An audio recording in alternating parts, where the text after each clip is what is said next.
ఇప్పుడే అందిన వార్త సుప్రీంకోర్టు భక్తుల పైన స్టే ఇచ్చింది.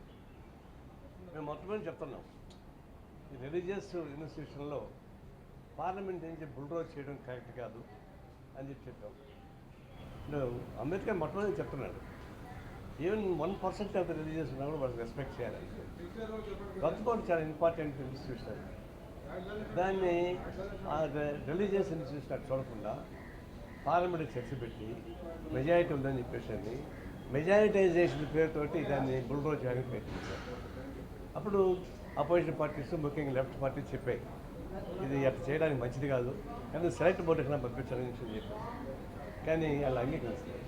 అంటే బై హుక్ ఆర్ కుక్ మిగతా వాళ్ళందరినీ మెజారిటైజేషన్ లోపు తీసుకోవాలని వాళ్ళ ఉద్దేశం. అది సుప్రీంకోర్టు చెక్ పెట్టింది. తాత్కాలికమైనా సరే చూడవచ్చు. వాళ్ళ ఆ విధంగా స్టే ఇవ్వడం అనేది, సుప్రీంకోర్టు ఇవ్వడం అనేది సిపిఐ మేము ఆశ్రమం ప్రకటిస్తున్నాం. ఇప్పటికైనా మూర్ఖత్వంతో దాన్ని ముందుకు పోనీయకుండా అందరితో చర్చించి, ఆ స్టేట్ హోల్డర్తో చర్చించి ఒక పరిష్కారం తీసుకొని సెక్యులర్ వ్యవస్థ ప్రమాదం లేకుండా తీసుకెట్టని చెప్పారు. అంటే సెక్యులర్ వ్యవస్థ ప్రమాదం వచ్చే ప్రమాదం ఉంది కాదు. రెండవది, నిన్న మణిపూర్ అస్సాం పోయి ఇచ్చాడు ప్రైమ్ మినిస్టర్. ఎప్పటి నుంచో రగులుతుంది. గత 3 ఏళ్ళుగా మానవహోమం జరుగుతూ ఉంది. ఒకవైపు ఏమో మైతేజ్కి మీరే బీజేపీ వాళ్ళని రాజాలు ఇచ్చి సెల్ఫ్ ప్రొటెక్షన్ అన్నారు. కుక్కీస్ ఏమో మాకు సెల్ఫ్ డిఫెన్స్ కావాలని వాళ్ళు కొట్లాడుతున్నారు. ఒక ఏరియా మొత్తం అనఫిషియల్గా డిమాండ్ అయిపోయింది. చెక్ పోస్ట్ మామూలుగా గవర్నమెంట్ పెడతారు. ఇప్పుడు చెక్ పోస్ట్ వాళ్ళే పెట్టుకున్నారు. మైతే ఏరియా నుంచి కుక్కీ ఏరియా పోవాలంటే అది చెక్ పోస్టు, ఆ పోలీసులతో సహా ఎవరైనా సరే అది కుక్కీసే ఉండాలి తప్ప అయితే వాళ్ళకి వీళ్ళు. ఇటువైపు కుక్కీస్ రావడానికి వీళ్ళు పోలీసు వాళ్ళతో సహా. అదేవిధంగా చెక్ పోస్ట్ వాళ్ళే పెట్టేసుకుని నడిపించుకుంటున్నారు. ఇది మేమంతా విజిట్ చేసాం. కమ్యూనిస్ట్ పార్టీ నుంచి పరిశీలించాం. చెప్పాం, నేను ప్రైమ్ మినిస్టర్ మౌనంగా ఉండడం కరెక్ట్ కాదు. స్టేట్ హోల్డర్ గురించి మాట్లాడి ఎవరి హక్కులు వాళ్ళని కాపాడమని చెప్తుంటే ఆయన పట్టించుకోలేదు. ఎక్కడెక్కడో తిరుగుతున్నాడు కానీ మణిపూర్ పోలేదు. చివరికి విదేశాలు తిరుగుతూ ఉన్నాడు. మణిపూర్ పోయి మాట్లాడడానికి సిద్ధపడ్డా. నేను కానీ మొన్న అస్సాం మణిపూర్ పోయినట్టుగా పోయాడు. ఏం చేశాడు?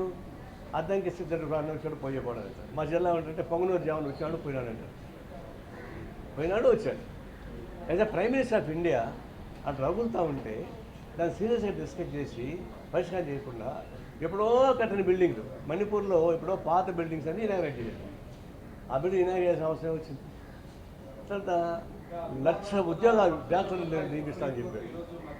అక్కడికి కాలు పెట్టడానికి వీళ్ళకి వస్తుంటే 1,00,000 మంది డాక్టర్లు ఎలా మంచి పంపిస్తాడు? ఇవన్నీ ఫాల్స్ ప్రామిస్ చేశాడు. అటు అస్సాంకు మణిపూర్కు ఏం న్యాయం జరగకపోగా పైన నడిపించారు. దాన్ని అసలు విషయాన్ని టచ్ చేయలేదు. ప్రైమ్ మినిస్టర్ విజిట్ యూజ్లెస్, ఎందుకు పనికి మాలినటువంటి చెత్త ప్రయాణంగా చూస్తాం దాన్ని. ఆ విధంగా చేయడం కరెక్ట్ కాదు.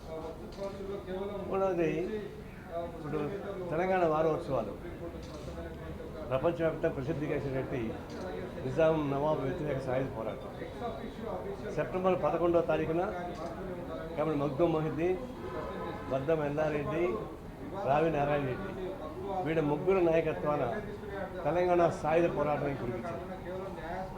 ఈ సాయుధ పోరాటం పిలిపించిన 11వ తారీఖు ఉధృత ఉద్యమం అవుతా ఉంది. గ్రామాలే కబలించుకుంటూ వస్తూ ఉన్నారు. అలాంటి తరుణంలో ఇంకా సావో రేవో తెలుసుకోవాల్సిన పరిస్థితి నిజాం నవాబు ఏర్పడింది.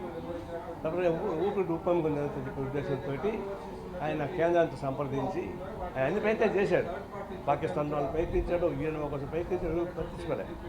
చివరి కేంద్ర ప్రభుత్వం సరెండర్ అయ్యి దాన్ని 17వ తారీఖున పటేల్ వెళ్ళాడు. ఆయన సరెండర్ కావడం జరిగిపోయింది. ఎట్లా సరెండర్ అయ్యాడు?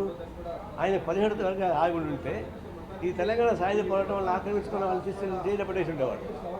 మొత్తం ఆస్తి అంతా సమాజపరం అయి ఉండేది. కానీ రాజకీయం ఏం చేశారు? ఆయన హక్కులు అట్టే పెట్టారు. గవర్నర్ బంగ్లా, ఆ బంగ్లాని వాళ్ళకే ఇచ్చారు, నవాబులకు ఇచ్చారు. వాళ్ళు ఆస్ట్రేలియాలకు పోలేదు. వాళ్ళ విమానం తిరగచ్చు, విదేశాలు తిరగచ్చు. సర్వ హక్కులు కల్పించారు. సర్వ హక్కులు కల్పించి ప్రజల్ని బుచ్చర్ చేసి, హత్య చేసి, రేప్ చేసేటువంటి వాళ్ళకి మళ్ళీ గవర్నర్ బంగ్లాలనే వాళ్ళకి స్థానం ఇచ్చారు. ఆ విధంగా లోపం పొజిషన్ రాజీ చేసుకొని పెట్టారు. అప్పటిదాకా వాళ్ళు 1947లో ఫ్లాగ్ ఎగరలే, 3 జెండాలు ఎగరలేదు, జాతీయ జెండా ఎగరలేదు. అలాంటి పద్ధతుల్లో సాయుధ పోరాటం ద్వారా తెలంగాణ ప్రజలు ఉద్యమానికి వచ్చి దాన్ని ఆక్రమించుకుందామని కోట ఆక్రమించే ప్రయత్నంలో రాజీ మార్గంగా దాన్ని విలీనం చేస్తున్నారు. దాన్ని నేను విలీన దినంగా మేము ప్రకటిస్తున్నాను. బీజేపీ వాళ్ళు విముక్తిగా ప్రకటిస్తున్నారు. విముక్తి అంటే అర్థం ఏంటి? ముస్లింల పైన జయప్రదమైనటువంటి ఉద్యమంగా భావిస్తున్నారు. వీళ్ళు కమానకానికి లోకంతా పచ్చకుందని చెప్పండి. ఒకవేళ 4,500,000 మంది చనిపోయారు నిజాం రక్కసులకు వ్యతిరేకంగా. 10 లక్షల ఎకరాల భూమిని ప్రజానికి పెంచారు, వేల గ్రాములు విముక్తి చేశారు.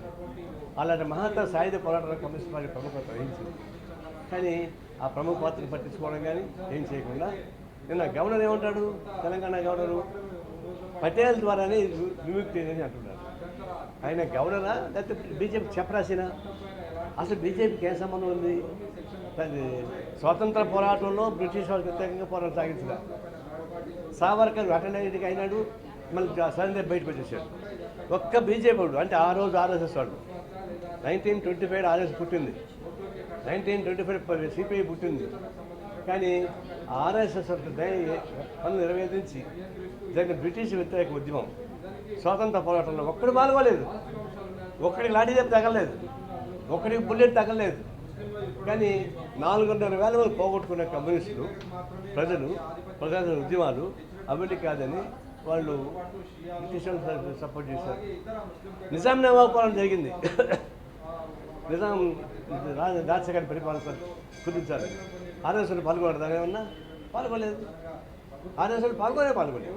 అంటే తెలంగాణ ఉద్యమానికి వాళ్ళు పాల్గొలేదు, స్వతంత్ర పోరాటమే పాల్గొలేదు. పైపించి వాళ్ళకు బ్రిటిష్ తొత్తులుగాను నిజాం నవాబ్ తొత్తులుగా వచ్చినటువంటి బానిసలాగా చేశారు. వాళ్ళు ఇప్పుడు అదృష్టం కొద్దో దురదృష్టం కొద్దో మనకు దేశాధికారికి వచ్చారు. వీళ్ళు గవర్నర్ని అప్పగిస్తున్నారు. ఎవరిని అప్పగిస్తున్నారు? నాన్ పొలిటికల్ అప్పగించాలా? ఫక్తు ఆర్ఎస్ఎస్ వాళ్ళని అప్పగిస్తున్నారు. ఇప్పుడు తెలంగాణలో ఉన్నటువంటి గవర్నరు ఆర్ఎస్ఎస్ కార్యకర్తే, ఆంధ్రాలో ఉన్నటువంటి గవర్నరు ఆయన బాబుని పరిస్థితి సహాయం చేశాడు కాబట్టి లంచంగా గవర్నర్ పదవి ఇచ్చారు. ఇంకొక ఆయనకి రాజ్యసభ పదవి ఇచ్చారు. ఇప్పుడు తమిళనాడు గవర్నరు, కేరళ గవర్నరు అచ్చగా ఆర్ఎస్ఎస్ కార్యకర్త ఫిలాసఫర్స్ వాళ్ళంతా రాజకీయాలు చేస్తున్నారు. ఎన్నికైన ప్రభుత్వాన్ని డార్కులో పెట్టి నామినేట్ చేయబడినటువంటి గవర్నర్ ద్వారా పరిపాలించడానికి ప్రయత్నం చేస్తూ ఉన్నారు. అందుప్పుడు తెలంగాణ ఉన్నటువంటి గవర్నర్ కూడా ఆర్ఎస్ఎస్ కార్యకర్త. ఆయనకి ఏం చరిత్ర తెలిసే న్యాయంగా మాట్లాడండి. తెలంగాణలో ఉండి, హైదరాబాద్ నడిబెట్టలు ఉండి తెలంగాణ సాయుధ పోరాటాన్ని 4,500,000 పోగొట్టుకున్నటువంటి ఉద్యమాన్ని వదిలిపెట్టి పటేల్ వల్ల విముక్తించిందంటే అంతకన్నా సిగ్గు చేతి ఇంకోట్లేదు, ఇంతకన్నా బానిసత్వం ఇంకోట్లేదు. గవర్నర్గా ఉండండి, ఆయా రాష్ట్రాల్లో ఉండటానికి పరిశీలించండి, ఉన్న వాస్తవాలు చెప్పండి. అంతేగాని అవాస్తవాలను వాస్తవాలుగా, ఆనాడు బానిసలుగా ఉన్నటువంటి వాళ్ళని హీరోలుగా చేస్తారు. ఇప్పుడు బీజేపీ కూడా ఏం చేస్తారంటే శవాలను నమ్ముకుంటా ఉంది. ఎవరైతే దేశ పౌరులు పాల్గొన్నారో, సాక్రిఫైస్ చేశారో వాళ్ళ శవాలను తీసుకొని ఆ శవాలను మోసుకుంటూ దేశభక్తిని సాధిస్తూ ఉన్నారు. అంటే శవాలను కూడా అద్దెకు తీసుకునే చూసామా? శవాలను అద్దెకు తీసుకుని రాజకీయ పార్టీ చూసామని వీటిదాకా వీళ్ళు తీసుకుంటున్నారు. ఆనాడు ఉద్యమంలో సంబంధం లేకపోయినా సరే ఆ శవాన్ని అడ్డం పెట్టుకొని వాళ్ళకి దిష్టి బొమ్మను అప్పగించి దాన్ని పొగుడుతూ ఆనాడు దేశ స్వాతంత్రం కోసం పోరాటం సాగించిన ఉద్యమకారులు, దేశం బ్రిటిష్ సామ్రాజ్యాలకు వ్యతిరేకంగా పోరాటం సాగించిన ఉద్యమకారులు, రాజకీయ పార్టీలు పక్కన పడేసి ఆనాడికి ఏం సంబంధం లేని వాళ్ళు తీసుకొచ్చి పెట్టి వాళ్ళని పూజలు ప్రయత్నిస్తారు. ఇప్పుడు రాను ఏం చేయబోతున్నట్టు వాళ్ళు వచ్చే కొద్ది సావర్కర్ని దేవుడిగా చూడబోతున్నారు. ఇంకా రాబోయే రోజుల్లో గాంధీని చెప్పిన గాడ్సే దేవుడిగా చూడబోతున్నారు. అంటే ఆనాడు గాంధీని చెప్పిన గాడ్సే వాళ్ళకి ఇప్పుడు దేశభక్తులు అయిపోయాడు. దేశాన్ని ద్రోహం చేసినటువంటి సావర్కర్ ఇప్పుడు దేశభక్తులు అయిపోయాడు. వాళ్ళు పొగుడుకుంటూ పటేల్ వాళ్ళేమి అనుకూలం కాదు, ఆయన కూడా వాళ్ళు బ్యాన్ చేసిన వాడే. ఇప్పుడు పటేల్ని ఉపయోగించుకొని కమ్యూనిస్టుల ఉద్యమాన్ని పక్కన పడడానికి ప్రయత్నిస్తున్నారు. ఈ విధంగా శవాలను కూడా అమ్ముకుంటున్నటువంటి నీచ స్థాయికి దిగినటువంటి బీజేపీ ఆర్ఎస్ వాళ్ళు, వాళ్ళకు బంటుగా ఉన్నటువంటి గవర్నర్ ఈ తెలంగాణ గడ్డ పైన తెలంగాణ ఉద్యమకాలను అవమానపరిచే పద్ధతుల్లో ఆయన ఉపన్యాసం ఇవ్వడం అంటే దీనికన్నా మీరు ద్రోహం ఇంకొకటి లేదు, నేను దాన్ని తీవ్రంగా ఖండిస్తున్నాను. ఇప్పుడేం చెప్పండి, అధికారపరంగా ఏమంటే ఏం చేస్తున్నారు మీరు? ముస్లిం వ్యతిరేక ఉద్యోగం చేసే పద్ధతులు చేసేందుకు ప్రయత్నిస్తున్నారు. అంటే పవిత్రమైనటువంటి పోరాటాన్ని కూడా ఈ ఆర్ఎల్ఎస్ కళ్ళద్దాలు పెట్టుకొని చూసి ఆనందించాలని ప్రయత్నిస్తారు. మేము తీవ్రంగా ఖండిస్తాం.